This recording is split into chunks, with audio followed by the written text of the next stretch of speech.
예수 믿는 사람은 근본적으로, 기본적으로 복 있는 사람입니다. 믿으십니까? 예. 예수 믿는 사람은 예수 믿는다는 그 자체부터 이미 복의 자리에 들어간 것입니다. 요즘 계속 제가 복에 대해서 말씀을 드려서 좀 이상하긴 합니다만은 사실 오늘 드리는 이 말씀은 이전에 창세기 해왔던 연속의 선상에서 지금 계속 말씀을 전하고 있습니다. 창세기 48장부터 49장까지가 주로 야곱의 복에 관한 말씀들이 쭉 나열되어 있기 때문에 특별히 오늘 49장은 직접적인 12아들에 대한 복의 나열이 나와 있습니다. 그래서 결국 오늘의 말씀도 축복에 관한 말씀이 되겠습니다. 이 땅에 수많은 그리스도인들이 있습니다. 예수 믿지 않는 사람들은 일단 갈로 밖으로 내어놓겠습니다. 수많은 그리스도인들 가운데에 축복의 관념에서 만약에 나누자면은 우리가 둘로 나눌 수가 있겠습니다. 수많은 그리스도인들 가운데에 한 부류의 사람은 하나님의 축복을 지금 누리고 있는 사람들이 있다는 것이죠. 바라기는 우리 써니사이드 공동체에 속한 모든 믿음의 사람들은 지금 하나님의 축복을 누릴 수 있기를 주의 이름으로 축원합니다. 이거 중요한 거 아니겠습니까? 그러나 또 다른 한 부류의 그리스도인들은 하나님의 축복에 대한 말은 많이 들었지만은 하나님의 축복을 전혀 누리지 못하고 사는 사람들도 있다 하는 것입니다. 무엇이 문제인가 하는 것을 우리가 생각해 보기를 원합니다. 그래서 오늘 우리가 읽은 이 본문 말씀을 통해서 과연 내가 예수를 믿음으로 말미암아 하나님이 나에게 주시는 복을 왜 누리지 못할까 하는 것을 발견하고 또 어떻게 하나님이 주신 이 축복을 내가 누릴 수 있겠는가 라는 관점에서 오늘 말씀을 받도록 하겠습니다. 오늘 여러분 야곱이 길지만은 12아들들에게 일일이 축복의 말씀을 전해주고 만약에 유언격이라고 볼 수 있죠. 여러분 28절 이하에 오늘 49장 마지막에 가면은 결국 야곱이 죽습니다. 야곱이 죽음으로 말미암아 모든 것이 종결되는데 그 직전에 한 말이다 보니까 이것은 유언격인 말씀인가 동시에 또한 예언적인 요소를 담고 있습니다. 즉 다시 말하면은 축복의 말씀은 축복은 미래적인 요소를 항상 포함하고 있다는 것을 말하고 있습니다. 예언적인 요소를 포함하고 있다 이 말씀이죠. 어쨌든 간에 축복은 미래적인데 이 미래적인 축복을 우리가 어떻게 오늘 누릴 수가 있겠느냐 하는 면에서 오늘 야곱의 축복의 내용들을 살피며 우리는 두 가지로 교훈을 받습니다. 그 중에 첫째로는 오늘의 신앙으로 오늘의 믿음으로 미래의 축복이 결정된다 하는 것입니다. 오늘의 신앙으로 미래의 축복이 결정된다 하는 것입니다. 오늘 내가 주님을 어떻게 믿느냐 하는 그 모습에 따라서 앞으로 나에게 주어지는 축복의 모습이 달라진다 이 말씀입니다. 그리고 오늘 여러분 본문을 보시면은 그런 관점에서 야곱이 말하는 그 축복을 여러분 자세히 보면은 이 축복의 메시지는 갑작스럽게 이루어지는 것이 아니라는 것을 알 수 있습니다. 나의 믿음이 쌓여가면서 축복도 쌓여간다는 것을 우리가 볼 수가 있습니다. 야곱의 12아들을 향한 축복의 내용을 보시면은 이 축복, 이 말을 하기까지 야곱은 오랜 세월을 두고 이루어진 축복들이라는 것을 알 수가 있고 동시에 오랜 세월을 두고 앞으로 이루어질 축복이라는 것을 또한 알 수가 있습니다. 이 두 가지 요소를 다 품고 있는데 어쨌든 간에 이 축복은 하루아침에 이루어지는 것은 아니라는 것이죠. 많은 시간을 두고 이루어지는 것인데 그 시간이 그냥 흘러가는 시간이 아니라 오늘의 나의 신앙과 관련이 오늘의 나의 신앙이 어떠냐에 따라서 앞으로의 미래의 축복이 결정되어진다는 것이죠. 그 오늘 여러분 야곱이 이 자녀들에게 축복권을 행사하면서 축복하는 내용을 보면은 야곱이 자기 마음대로 하는 것이 아니라는 걸 알 수가 있습니다. 왜냐하면은 축복의 내용이 너무나 다양하게 나오는 걸 볼 수가 있습니다. 가지각색으로 나온다 이 말이죠. 아마 야곱은 아버지의 마음으로 자식들이 다 잘 되기를 원하겠지요. 다 복받기를 원하겠지요. 그러나 오늘 여러분 내용을 보면은 꼭 그렇지 않다는 것을 여러분 알 수가 있습니다. 그 말은 야곱이 원하는 대로 축복권이 이루어지지 않고 있다는 것을 말이죠. 어떤 면에서는 하나님께, 우리가 신학적인 개념으로 말하자면 성령께 붙잡혀 있다는 것을 알 수가 있습니다. 그래서 야곱의 축복이 행사되어지고 있다는 걸 볼 수가 있습니다. 이 내용을 보면서 야곱의 축복이 우리에게 교훈하는 것이 있습니다. 그건 뭐냐 하면은 오늘 나의 신앙이 미래의 축복을 결정하는데 오늘 내 신앙이 오히려 축복을 가로막는 경우도 있다는 것을 우리가 알아야 됩니다. 그럼 어떤 경우에 나의 신앙의 모습이 축복을 가로막을 수 있겠느냐? 네 가지 면으로 우리는 볼 수가 있습니다. 축복을 가로막는 경우는 이런 경우가 있습니다.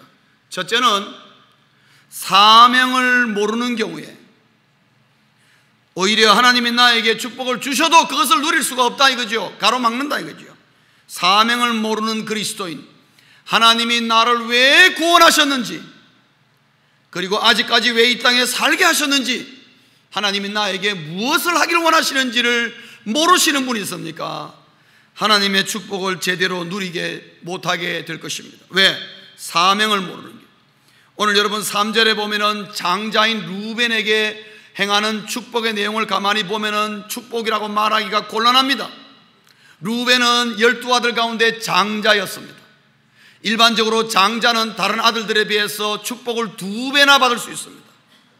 그런데 2배는 고사하고 오늘 여러분 3절을 보시면은 루벤은 장자권을 받을 만한 자격이 없다고 말을 하고 있습니다.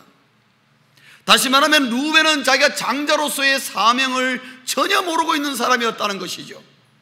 그래서 하나님으로 받을 수 있는 최고의 축복의 위치에 서 있으면서도 루벤은 이 복을 받지를 못하는 것을 볼 수가 있습니다.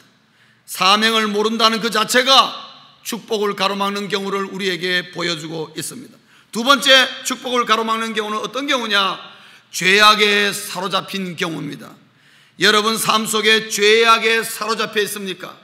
여러분이 범하는 죄가 습관적으로 범하는 죄가 있습니까? 그 죄가 하나님의 축복을 가로막고 있다는 것을 아시기를 바랍니다. 시므온과 레위가 바로 그런 경우입니다.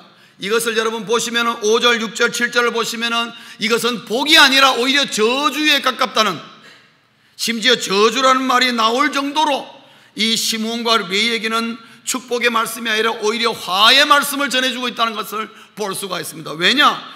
시므온과 레위가 세겜에서 행한 일이 있습니다. 그때 세겜성의 사람들, 세겜과 그 추장들과 아들들을 죽일 때에 얼마나 포악하게, 아버지가 반대함에도 불구하고 이들은 칼을 들고 나가가지고 아주 씨를 말려버렸습니다. 그때에 야곱은 떨었습니다. 두려워했습니다. 자기의 아들들이 얼마나 포악한 것인가를 이 두 아들들에 대해서 마음에 두었다 그랬습니다.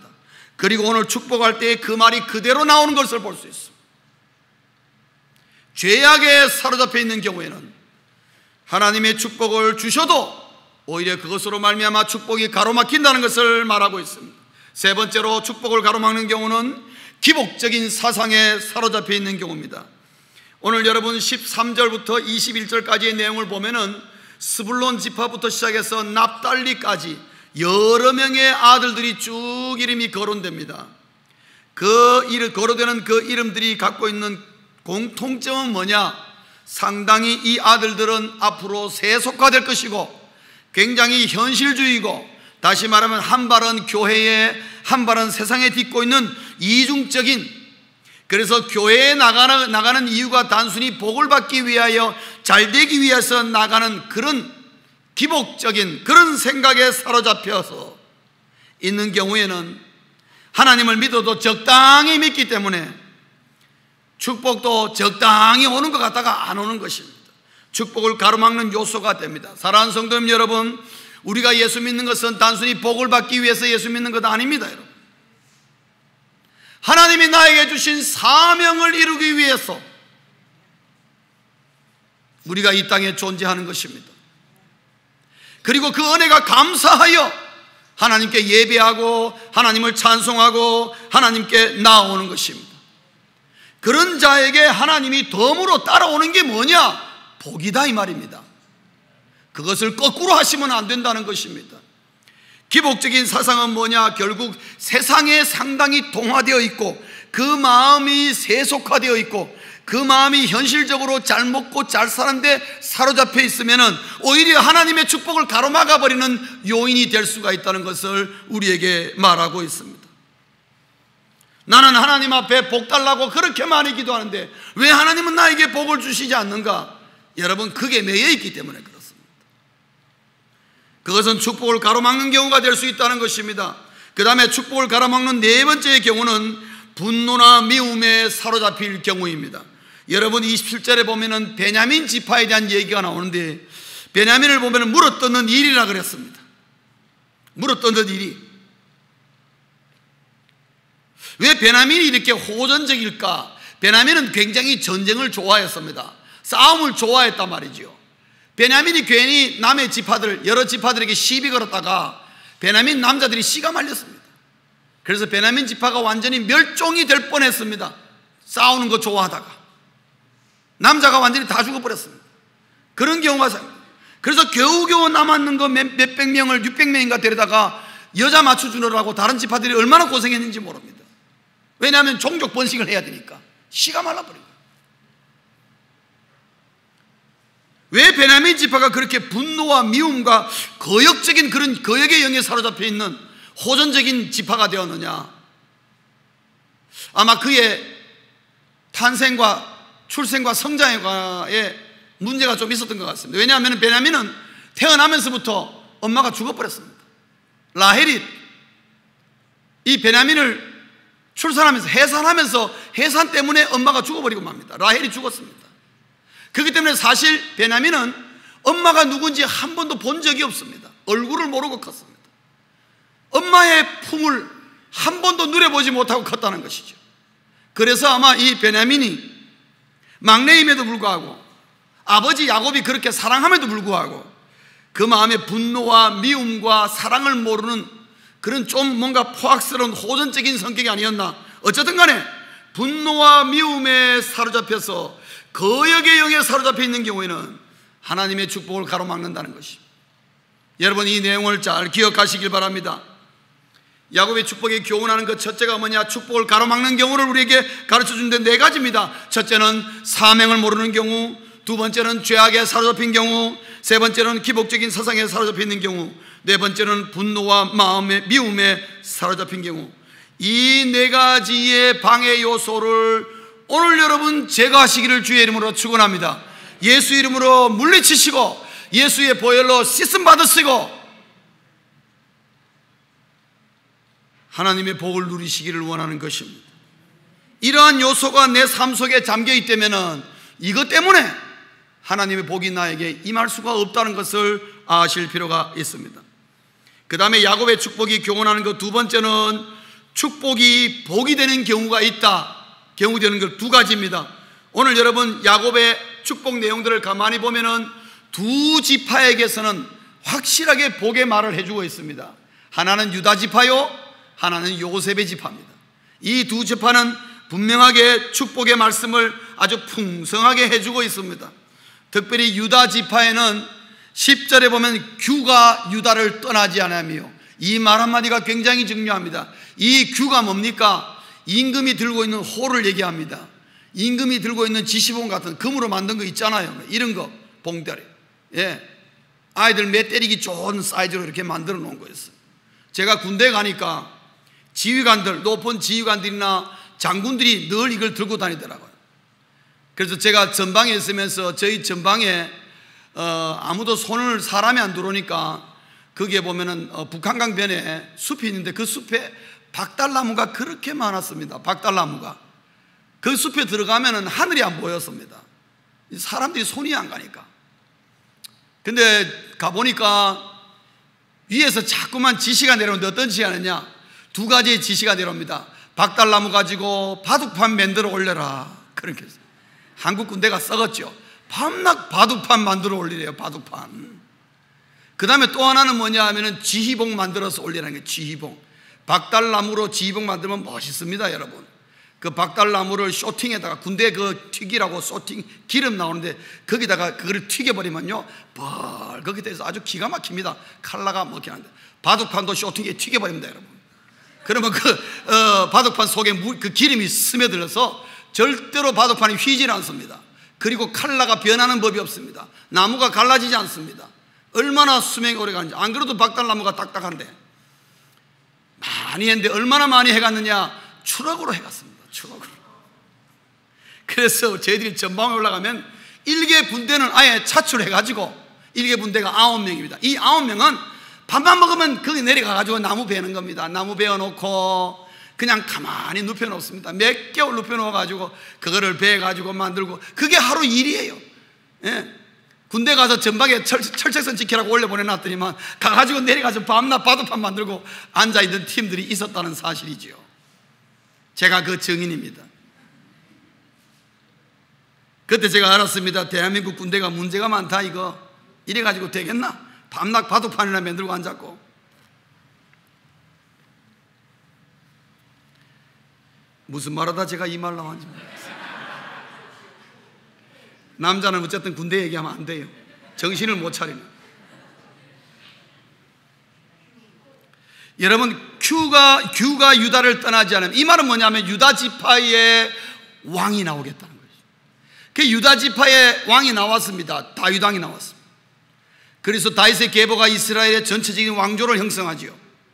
그리고 그 가문에서 누가 나옵니까? 예수 그리스도가 나옵니다. 만왕의 왕이신 예수 그리스도가 나옵니다. 그래서 유다 가문은 다른 거 필요 없습니다. 왕의 복이 임했기 때문에 더 이상 말할 필요가 없을 정도로 하나님의 축복이 임한 유다라고 볼 수 있죠. 그러면 유다에게 왜 이런 복이 임했느냐? 하나님의 선택하심도 있겠지만은 유다가 똑같이 요셉을 팔아먹는데 동의했던 사람입니다. 유다도 요셉에게 잘못을 많이 해서 다른 형제들과 똑같이 잘못을 많이 했습니다. 그러나 유다는 하나님 앞에 회개할 줄 알았던 사람입니다. 자기의 잘못을 하나님 앞에 회개하고 잘못했구나 하나님께로 돌아오는 그 모습이 하나님 마음에 들었습니다. 그것이 형제들에게는 리더십으로 보였습니다. 모든 것이 자기 책임이라고 딱 짊어질 줄 아는 그 유다의 용기와 그 리더십이 하나님의 마음을 움직였다는 것이요. 회개하고 하나님께 바로 서는. 여러분, 야곱의 축복이 곧 아브라함의 축복인데 이 아브라함의 축복이 나에게 정말 복으로 임할 수 있는 것은 뭐냐? 회개하고 내가 하나님 앞에 잘못되었고 내가 사명도 몰랐고 죄악 속에 있었고 분노나 마음이 있다 할지라도 이것을 하나님 앞에 내어놓고 회개하고 하나님께로 돌아오면은 그때부터 나에게 그 복이 임한다는 것을 말합니다. 또 한 가지는 요셉의 가문에 하나님의 말로 표현할 수 없는 엄청난 복이 임하는 걸 볼 수 있습니다. 25절 하반절에 보면은 위로 하늘의 복과 아래로 깊은 샘의 복과 젖먹이는 복과 태의 복이리로다. 복이란 복은 여기 다 들어갔습니다. 왜 그렇습니까? 요셉은 하나님의 구원에 참여한 자입니다. 요셉은 하나님의 구원 사역에 참여했습니다. 요셉이 총리가 됨으로 말미암아 애굽 사람들이 굶어 죽을 뻔했는데 그들이 다 살게 되었습니다. 사람을 살렸다는 것입니다. 여러분, 죽어가는 사람을 살리는 것을 뭐라 그럽니까? 구원이라 그렇게 얘기하는 것입니다. 요셉 때문에 애굽만 살았습니까? 야곱과 그의 가솔들도 다 살았습니다. 자기 가정도 살렸던 사람이 누구냐? 요셉이었습니다. 그래서 요셉은 예수님의 구원의 그림자와 같다고 그렇게 표현을 많이 하는 것입니다. 왜? 요셉은 구원의 역사를 범세계적으로 일으켰던 사람 중에 한 사람이 바로 요셉이었어요. 요셉은 하나님의 구원에 참여했던, 그 말은 뭐냐? 누구든지 하나님의 구원에 참여하는 자에게는 아브라함의 복에 복을 더해준다는 것을 우리에게 말하고 있습니다. 왜냐? 하나님이 가장 기뻐하는 것이 하나님의 구원에 참여하는 것이기 때문에 그렇습니다. 하나님의 구원 사역에 영혼을 살리고 사람을 살리는 곳에 참여하는 자를, 복음을 들고 예수 이름으로 영혼을 살리는 자에게는 아브라함의 복에 복을 더해 주신다는 것을 우리에게 보여주고 있습니다. 바로 요셉에게 임한 복은 그러한 복이었습니다. 그래서 야곱의 축복이 복이 되는 경우는 회개하고 하나님께로 돌아오는 경우와 그 다음에 하나님의 구원에 참여하는 경우, 이런 경우에는 축복이 진정으로 복이 되는 경우가 된다는 것입니다. 그래서 야곱의 축복이 교훈하는 것은 두 가지입니다. 축복을 가로막는 경우도 있고, 그 다음에 그것을 제해버릴 때에 축복이 오히려 복이 되어서 정말 나에게 실질적으로 현실적으로 임할 수가 있음을 우리에게 가르쳐 주고 있습니다. 정리하면은 오늘 나의 신앙이, 하나님 앞에서의 나의 오늘의 모습이 미래의 축복을 결정할 수 있다는 것을 우리에게 가르쳐 주고 있습니다. 사랑하는 성도님 여러분, 이 말씀을 받으면서 여러분 마음속에 한 가지 질문을 던지셔야 합니다. 과연 오늘의 내 신앙, 오늘의 내 믿음이 하나님의 복을 받을 만한가? 우리가 자문해 볼 필요가 있습니다. 오늘의 하나님 앞에서의 내 신앙의 모습, 나의 믿음이 과연 복을 받을 만한 믿음인가? 미래의 축복을 결정지을 수 있겠는가? 질문을 우리에게 해볼 필요가 있습니다. 그 다음에 오늘 말씀 가운데 우리가 축복에 대해서 두 번째의 말씀을 받은 것은 뭐냐 하면은, 그러나 축복은 미래를 향하여 열려 있다는 것을 알 필요가 있습니다. 축복은 미래를 향하여 열려 있습니다. 오늘의 신앙으로 미래의 축복이 결정되지만은, 그러나 축복은 오늘부터 미래를 향하여 열려 있다. 그 말은 무슨 말이냐면 축복의 예언성을 말하고 있습니다. 축복의 예언성이라는 것은 뭐냐? 변할 수도 있다는 것을 우리에게 말하고 있습니다. 개척이 가능하다는 것이죠. 축복의 예언성, 예언이 어떤지 간에 그것을 나의 복으로 바꿀 수가 있다는 것입니다. 축복이 나에게 좋지 않다 할지라도 그것을 더 좋은 것으로 내가 개척하며 바꾸어 나갈 수가 있다는 것을 말할 수 있습니다. 주어진 축복은 나의 신앙에 따라 달라질 수가 있다는 것을 말하고 있습니다. 예를 들어 보겠습니다. 오늘 여러분 축복 가운데 루벤 장자, 아까 말했습니다. 장자의 가문에 복이라고는 하나도 없습니다. 두 배로 받아야 될 이 가문이 복을 하나도 못 받았습니다. 그러면 루벤 모든 자손은 다 하나님의 복을 못 받느냐? 천만의 말씀, 그렇지 않습니다. 비록 루벤의 자손이라 할지라도 그 사람이 정말 하나님 앞에 돌아오고 하나님의 구원사역에 참여하면은 하나님의 복을 받습니까? 안 받습니까? 받게 되어 있단 말이죠. 반대로 오늘 보면 요셉의 가문에 하나님의 복이 엄청나게 임했습니다. 그렇다면은 요셉의 자손이라고 자동적으로 하나님의 복이 계속 임하느냐? 천만의 말씀. 요셉의 자손이라 할지라도 하나님 말씀대로 살지 않고 회개하지 않고 죄악 가운데 가고 정말 사명을 모르고 싸움과 분노에 사로잡혀 살면은 아무리 요셉의 가문에 하나님의 복이 놀랍게 임한다 할지라도 그 사람하고는 아무 상관없는 것이 되는 것입니다. 이것을 우리가 기억할 필요가 있습니다. 비록 오늘 하나님이 나에게 주실 복이 하나도 없다 할지라도, 그러나 지금부터 내가 하나님 앞에 어떻게 하느냐에 따라서 나의 미래의 축복이 엄청나게 변할 수가 있다는 것을 우리에게 말해주는 것입니다. 그것을 여러분 28절을 보시면 28절 하반절에 보면은 이렇게 결론을 맺습니다. 곧 그들 각 사람의 분량대로 축복하였더라. 그 말은 무슨 말인가 하면은 축복을 이렇게 했지만은 이 축복에 대한 성취는 각각이라는 것입니다. 각각이라는 것입니다. 그러나 요셉의 가문이 하나님 앞에 복을 받을 수 있는 어떤 이점을 안을 수는 있겠죠. 그러나 그것은 별거 아닙니다. 하나님을 떠나면은 아무리 하나님의 축복, 조상이 나에게 엄청난 축복을 물려주고 예배해줬다 할지라도 그 자식이 하나님 말씀대로 살지 않으면 다 없어지는 것입니다. 아무짝에 쓸모없는 것입니다. 비록 오늘까지는 내가 하나님 앞에 제대로 신앙생활 잘 못하여서 정말 미래의 축복이 아무것도 없다는 생각이 든다 할지라도, 과연 내 믿음과 내 신앙을 오늘 볼 때에 복받을 만한 믿음이요 신앙이 아니다 할지라도 지금부터 내가 하나님 앞에 바로만 서면 미래의 축복을 창조해 나갈 수 있다는 것을 우리에게 가르쳐 주고 있습니다.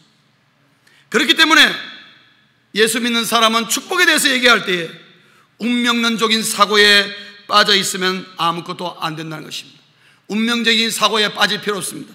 여기 12지파에게 야곱이 아들마다 이렇게 복을 했다고 해서 이 아들들이 내 팔자는 그런갑다, 이건 운명이야, 그리고 가만히 앉아서 그렇게 살면은 아마 그렇게 될지도 모르겠습니다. 그는 운명론적으로 사는 것입니다. 그렇게 살 필요가 없습니다. 비록 그렇다 할지라도 내가 정신을 차려서 하나님 앞에 회개하고 하나님의 구원에 참여하고 하나님을 기쁘시게 하면은 비록 좋지 않은 복이 임했다 할지라도 그것이 엄청난 요셉 이상의 복으로 우리는 창조해 나가고 자손은 대대로 그것을 물려줄 수 있는 놀라운 복을 예비할 수가 있다는 것입니다. 그것은 오늘부터 내일까지 모레까지 가능하다는 것이죠. 축복은 미래를 향하여 열려 있다는 것입니다.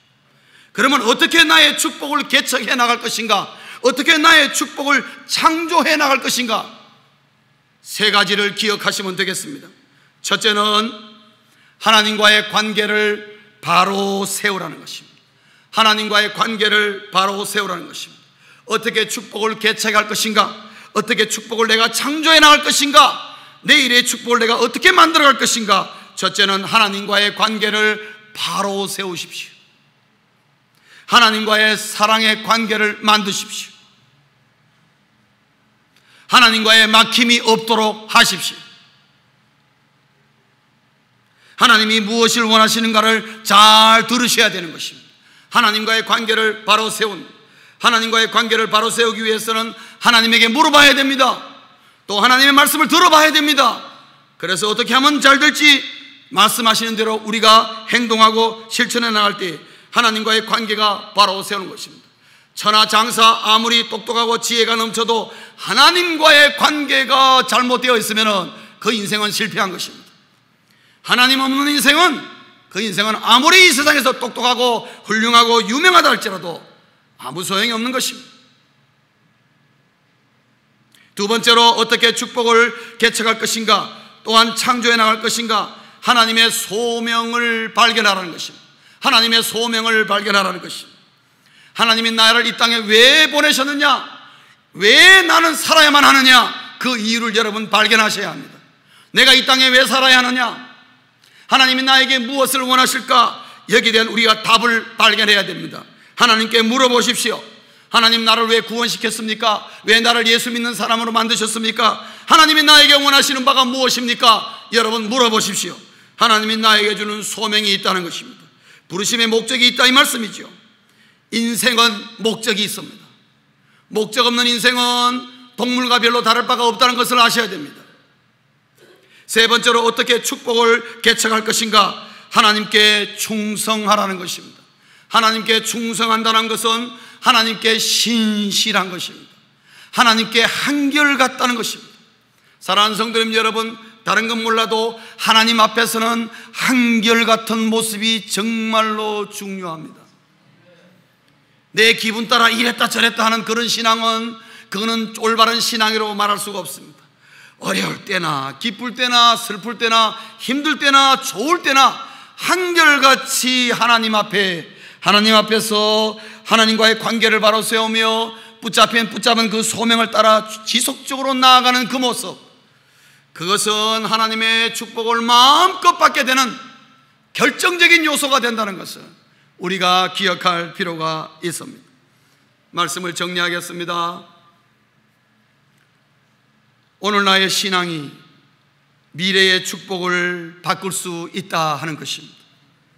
오늘 나의 신앙이 미래의 축복을 결정할 수도 있지만, 결정된 미래라 할지라도 오늘 나의 신앙이 미래의 축복을 바꾸어 날 수가 있다는 것입니다. 그래서 축복은 소망인 것입니다.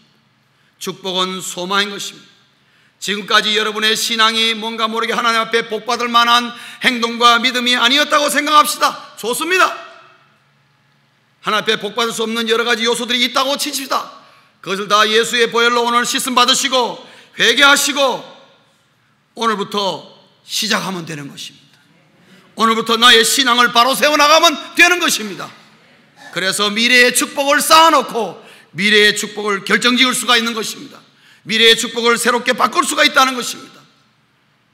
축복은 미래를 향하여 열려 있습니다. 말씀을 맺겠습니다. 축복의 근원은 하나님이시다 하는 것이죠. 결국 우리가 하나님 앞에 복을 받는 문제는 하나님의 손에 달려 있다는 것을 기억할 필요가 있습니다. 그렇기 때문에 오늘 하나님과의 관계가 나의 미래의 축복을 낳는다는 것을 기억할 필요가 있습니다. 하나님은 예수 그리스도를 통하여 아브라함의 축복을 오늘도 진행하고 있습니다. 그래서 아브라함의 축복은 오늘도 우리에게 흘러 넘치고 있습니다. 그래서 하나님의 축복은 어떤 면에서 이미 우리에게 주어져 있습니다.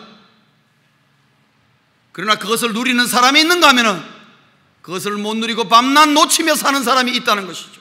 사랑하는 성도님 여러분, 우리에게 주어지는 축복을 누리시기를 주의 이름으로 축원합니다. 하나님 앞에 나를 바로 세워서 내가 축복의 유물 열어 제쳐서 우리 가정이 복 있는 가정이 되고 우리의 가문이 복 있는 가문이 되고 우리의 자손이 하나님의 복을 누리는 정말 축복이 흘러내리는 그런 가정과 가문, 우리 몸된 교회가 되기를 주의 이름으로 축원합니다. 그래서 복을 빌기보다는 복되게 사는 것이 더 중요하다는 것입니다. 오늘을 복 있게 사는 모습이 우리 자손들에게 복을 가르치는 지름길인 것입니다. 복을 비는 것도 중요하지요. 나와 우리 자손들이 복을 받고 우리의 가정이 복을 받고 우리의 기업이 복을 받는 것, 그를 위해 기도하는 것도 중요하죠. 그러나 그것보다도 내 자신이 하나님 앞에 바로 서기를 먼저 기도하고 그리고 하나님의 그 복을 누리는 모습을 우리의 이웃과 우리의 가정과 우리의 친지와 우리의 자손들에게 보여주라는 것입니다. 그럴 때에 축복은 계속 미래를 향하여 흘러가게 되어 있는 것입니다. 그래서 축복은 미래의 진행형인 것입니다. 이 하나님의 놀라운 축복의 비밀을 나뿐만 아니라 우리 가정, 자자손손, 출애굽기에 보면은 1000대까지 흐르게 하겠다 했습니다.